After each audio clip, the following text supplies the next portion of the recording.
I had a vision. I saw a dark and stormy ocean. In that ocean, I thought I saw multitudes of poor human beings plunging and floating and shouting and shrieking, cursing and struggling and drowning. And out of this dark, angry ocean, I saw a mighty rock that rose up with its summit towering high above the stormy seas. And all round the base of the rock, I saw a vast platform. And on this platform, I saw with delight a number of the poor wretches continually climbing out of the angry ocean.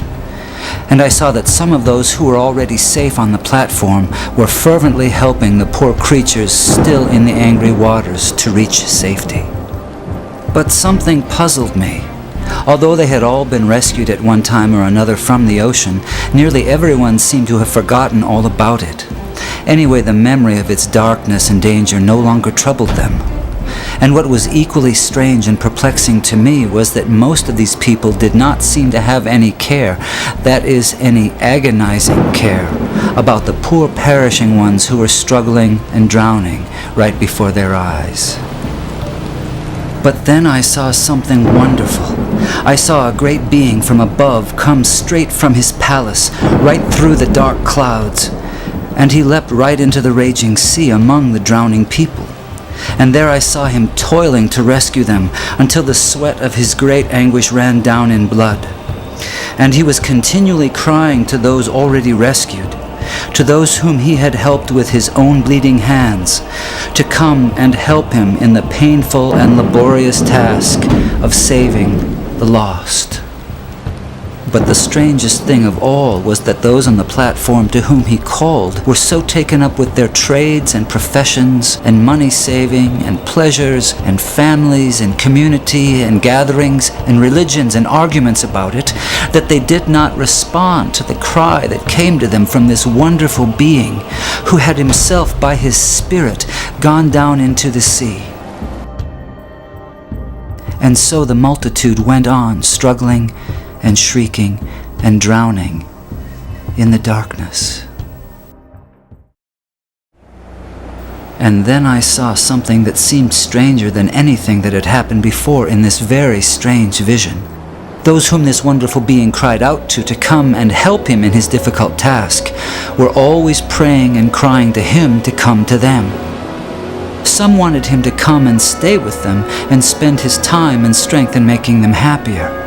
Others wanted him to come and take away various doubts and misgivings they had concerning the truth of some letters which he had written them. Others wanted him to come and make them feel more secure on the rock, so secure that they would be totally sure they would never slip off again. They used to meet and get as close to the rock as they could, and looking towards the mainland where they thought the great being was, they would cry out, "Come to us, come and help us." But all this time, he was down among the poor drowning creatures, crying to them in a hoarse voice, "Come to me, come and help me." And then I understood it all. It was plain enough.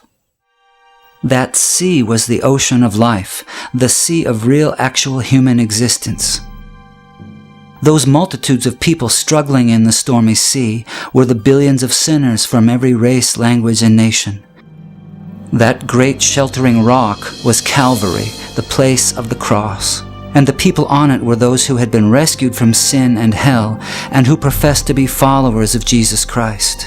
That mighty being who called to them from the tempest was the Son of God, the same yesterday, today, and forever, who is still struggling to save the dying multitudes about us from this terrible doom of damnation, and whose voice can be heard above the music and machinery and noise of life, calling on the rescued to come and help him save the world.